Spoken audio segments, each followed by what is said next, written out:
buenos días. 6 de la madrugada, 40 segundos. Los saludos de Mañanas Blue. En segundos, las historias de la guerra. Esta mañana, el grupo Hamás que gobierna la Franja de Gaza niega haber decapitado niños, bebés y civiles, que es la gran denuncia de las últimas horas. Se había producido en un kibutz en la zona de frontera entre esa Franja de Gaza e Israel.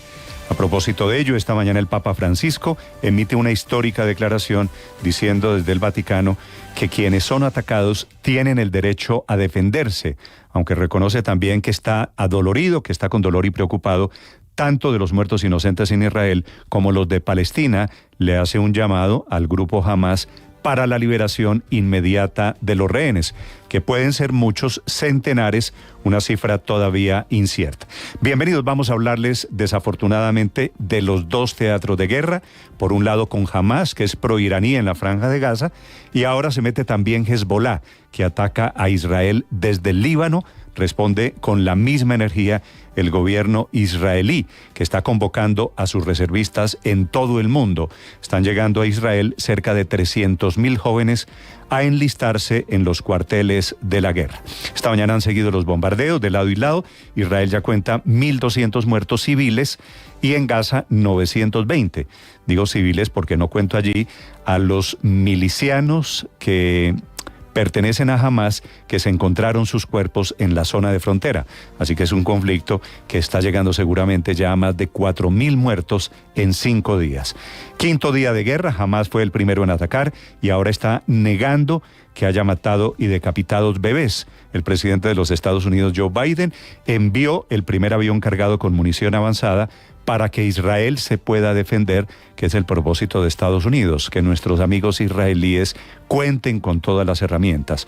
Mañana jueves aterriza en Tel Aviv el secretario de Estado, el canciller norteamericano Antony Blinken, haciendo explícito el apoyo norteamericano a este país, el agredido y el protagonista también de los ataques de hoy. Para nosotros en Colombia, esta madrugada despegó el Boeing de la Fuerza Aérea Colombiana, que va a intentar repatriar cerca de 220 colombianos que quedaron atrapados allí en medio del fuego cruzado. El avión aterriza en Tel Aviv y es la Cancillería la encargada de coordinar este vuelo de carácter estrictamente humanitario. Va primero a Lisboa, después aterriza en Tel Aviv a ver si pueden sacar a los muchos colombianos que están pidiendo la intervención del gobierno. Voy a hablarles en segundos, atención, de el jalón de orejas que le hace por primera vez el gobierno de Estados Unidos al presidente Gustavo Petro por los 100 mensajes vía Twitter que el presidente, dedicado a su labor de análisis, está poniendo muy activamente desde su cuenta de Twitter. Estados Unidos lo descalifica, como descalifica también la posición del presidente Petro, el grupo de 2 ex cancilleres de Colombia, los de todos los partidos de los últimos 30 años, que le hacen un respetuoso pero enérgico llamado de atención al presidente Gustavo Petro, porque dice está deslegitimando la posición histórica de la Cancillería en Colombia. El presidente Petro, que está defendiendo a Hamás y que está comparando a Israel con el nazismo de la Segunda Guerra Mundial. Mientras avanza la guerra en Colombia, avanza también la discusión de la reforma a la salud. Ayer fue el segundo día de debate, aprobaron 63 artículos en total, eliminaron apenas 8, se cayó el polémico artículo 31 que le daba facultades al superintendente de salud, incluso en condición de juez, para mandar a la cárcel a quien incumpliera una tutela o la atención de un paciente, que era por supuesto un estropicio. Ya les voy a hablar de ese avance en la reforma a la salud, que está corriendo, pero podría sufrir las consecuencias de la campaña electoral. Consideran en la Cámara de Representantes que los 72 artículos que no han sido aprobados podrían quedar para discusión después de las elecciones del 29 de octubre. Hay un gran debate alrededor de esta reforma a la salud que no tiene la garantía, el concepto fiscal del Ministerio de Hacienda, es decir, no sabemos, traducido, cuánta plata va a costar esta reforma a la salud. y están discutiéndola y aprobándola sin saber de qué tamaño es el hueco que va a crear. Lo que sí tiene concepto fiscal del Ministerio de Hacienda es la reforma pensional, dice el Ministerio de Hacienda, es viable para las finanzas del Estado. Una cosa diferente piensa el gremio Asofondos, que asegura que esta reforma pensional va a discutirse en su segundo debate y crea un gasto impagable. En 80 años no habría cómo pagar pensión a quienes hoy son jóvenes con la expectativa de pensionarse algún día. Bienvenidos, noticias que desarrollamos a partir de este momento. A propósito de campaña electoral, les voy a contar el problema que está surgiéndole a la candidatura de Alex Char en Barranquilla. El Consejo Electoral aceptó una demanda de un periodista de Cartagena que pretende revocar la candidatura de quien es hoy puntero en todas las encuestas. Sería, por supuesto, un cambio en el ajedrez político en el país. Si se cae, digo, la candidatura de Alex Char. La demanda dice que él está impedido para ser alcalde porque es accionista de un banco, Serfinanza, de propiedad de la familia Char, que tiene un convenio con el Fondo Metropolitano de Estabilización Tarifaria de Transmetro. Alex Char dice que él renunció a la participación accionaria relacionada con Olímpica, con su familia, desde el año 2007, cuando fue primera vez candidato a la alcaldía de Barranquilla. Sin embargo, aparecieron estados financieros de esa Serfinanza en donde él, Alex Char, figura efectivamente como socio y como beneficiario de las utilidades. Ya les voy a contar de ese problema. Vamos a hablar también de la histórica tutela que presenta un magistrado de la Corte Suprema de Justicia pidiendo equidad de género en favor de los hombres. Y por cuenta de esa equidad de género, dice el magistrado Botero, tiene que caerse la terna de mujeres que presentó el presidente Gustavo Petro. Es decir, sería obligado el presidente a incluir un hombre en esa terna. Ya les vamos a contar de la muy interesante discusión alrededor de la discriminación positiva o afirmativa. 6 de la mañana, 7 minutos. Bienvenidos. Es un gusto acompañarlos en este amanecer. Miércoles 11 de octubre es el Día Internacional de la Niña, con apoyo de niñas de todo el mundo en defensa de los derechos de las mujeres. Aquí está lo más importante en el resumen que preparamos en Voces y Sonidos en Mañanas Blue. Militares israelíes acusan a Hamas de haber asesinado a sangre fría a centenares de personas en los kibbutz cercanos a la frontera con Gaza. Ves a los bebés, a las madres, a los padres en sus dormitorios y ves cómo los mató el terrorista. No es una guerra, no es un campo de batalla, es una masacre. Hubo una periodista que dijo que ahí se había decapitado a 40 niños. El ejército israelí no ha confirmado esa información y Hamas está diciendo que no es cierto. El Papa Francisco se pronunció sobre la guerra en Israel. También ha recordado que quienes son atacados tienen derecho a defenderse y también expresó que está preocupado por el asedio total que viven los palestinos en Gaza. El derecho de que ha atacado defenderse, ma sono molto preoccupato. Estoy muy preocupado Tale en cui vivono i palestinetti a Gaza. Por el asedio en que viven los palestinos en Gaza. Probablemente se deba a un error de la traducción, pero como han podido escuchar, el traductor omite la parte en que el Papa dice que tienen derecho a defenderse quienes son atacados. Morvaider es una joven israelí que se enteró de la peor manera de la muerte de su abuela. En su cuenta de Facebook, un terrorista tomó el celular de ella y publicó una foto en la que ella está cubierta de sangre. En las últimas horas se pronunció el presidente de los Estados Unidos, Joe Biden.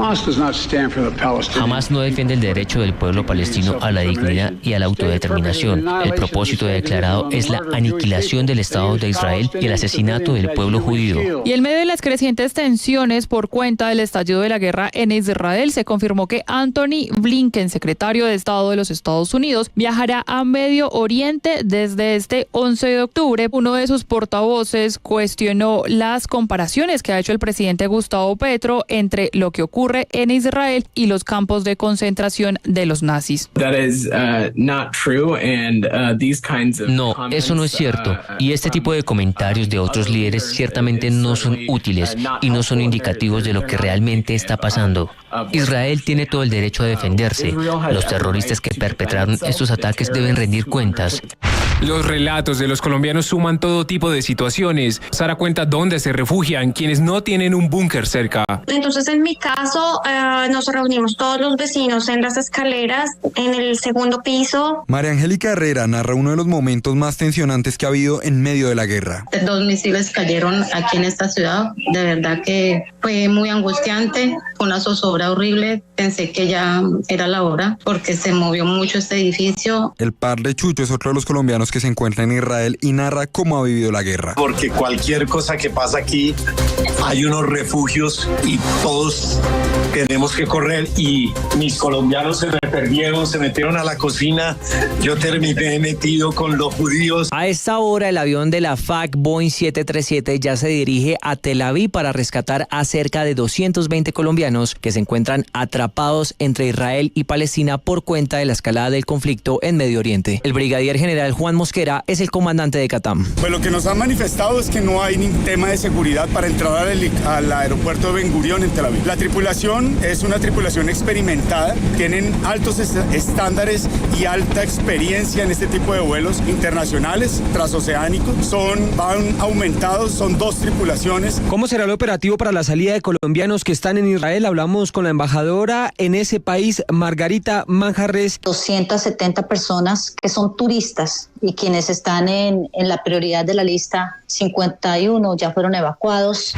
Fueron aprobados 63 de los 143 artículos de la reforma a la salud. Los puntos principales aprobados tienen que ver con la administración de recursos, con el giro directo de ADRES a la red pública de hospitales. Frente a las funciones de la Superintendencia Nacional de Salud, se aprobó fortalecer la inspección, vigilancia y control, pero se eliminó el artículo que le daba más dientes y facultades a la entidad. Habló el presidente de la Cámara de Representantes, Andrés Calle. Y avanzar, como nos los ordena la ley, antes del 20, terminar el debate del presupuesto general de la Nación. Luego miraremos cuándo se le puede dar continuidad al debate de la reforma a la salud. El ministro de Salud también entregó un parte positivo, pese a que la próxima semana no va a continuar el debate. Nunca hay unanimidad. Es difícil que en un Congreso haya unanimidad, pero por lo menos sí hay una muy importante mayoría respaldando estas iniciativas. Pese a los avances que ha tenido el debate en la Cámara de Representantes, la reforma a la salud, sigue en vilo todavía el concepto fiscal del Ministerio de Hacienda y de Crédito Público. Escuchamos a la representante del Partido Alianza Verde, Marta Alfonso, coordinadora ponente. Quiero hacer varias precisiones. La reforma no tiene hoy un concepto de viabilidad financiera del Ministerio de Hacienda porque no creemos. El concepto fiscal del Ministerio de Hacienda que le da vía libre a la reforma pensional preocupa a varios sectores que ven en las cifras del mismo gobierno un crecimiento de la bomba pensional. Esto dijo Daniel Wilks, vicepresidente técnico de Asofondos. Esta reforma apuesta por un sistema que es el de reparto en el que los jóvenes pagan las pensiones de los viejos. Fortalece ese sistema. El presidente Gustavo Petro aseguró que se perdió prácticamente trabajo de una semana en el departamento de La Guajira después de que la Corte tumbara los decretos de emergencia. Ahora vamos a presentar el trabajo como proyectos de ley con mensaje de urgencia al Congreso de la República. El magistrado de la Corte Suprema de Justicia, Gerardo Botero, le solicitó al Consejo de Estado que el presidente Petro presente una nueva terna incluyendo a un hombre. La tutela del magistrado dice que se ampare mi derecho fundamental al voto, eliminando la restricción que se hace con la conformación de una terna que desconoce la equidad e igualdad de género. La Procuraduría le pidió con urgencia al presidente Gustavo Petro y al ministro de Minas, Andrés Camacho, que nombre en propiedad a un viceministro o viceministra de Energía y a los comisionados de la Comisión Reguladora de Energía y Gas, porque tanto encargo y reemplazos solo está complicando la seguridad energética del país. Insisten en que son nombramientos fundamentales para afrontar la liquidez de las comercializadoras de energía o posibles riesgos de apagones, en especial para la fecha de las elecciones regionales. El IDU declaró desierta la licitación de 2 de los 5 tramos en que fue dividido el proyecto del Corredor Verde en la carrera séptima de Bogotá. Se trata de los tramos comprendidos entre la calle 24 y 76 y entre la 76 y la 99. Este último tramo o intermedio incluye las intersecciones de las calles 85 con Circunvalar y 92. El último tramo, que va de la calle 99 hasta la calle 200, fue el único que recibió 3 propuestas por parte de las empresas que se va a licitar el próximo 26 de octubre. El balance preliminar de las operaciones de Transmilenio tras las protestas por estudiantes de la Universidad Nacional deja 3 estaciones afectadas con vidrios rotos y grafiti, siendo esta Ciudad Universitaria, Consejo Bogotá y Centro Memoria. También se reporta 4 buses troncales vandalizados. La Selección Colombia realizó su primer entrenamiento con los 26 jugadores convocados por el técnico Néstor Lorenzo. El técnico ya empezó a diseñar el equipo que enfrentará mañana a la selección de Uruguay, buscando los reemplazos de los lesionados Daniel Muñoz, Jerry Mina, Johannes Lucumí y Jefferson Lerma. Estás escuchando Blue Radio. Buenos días.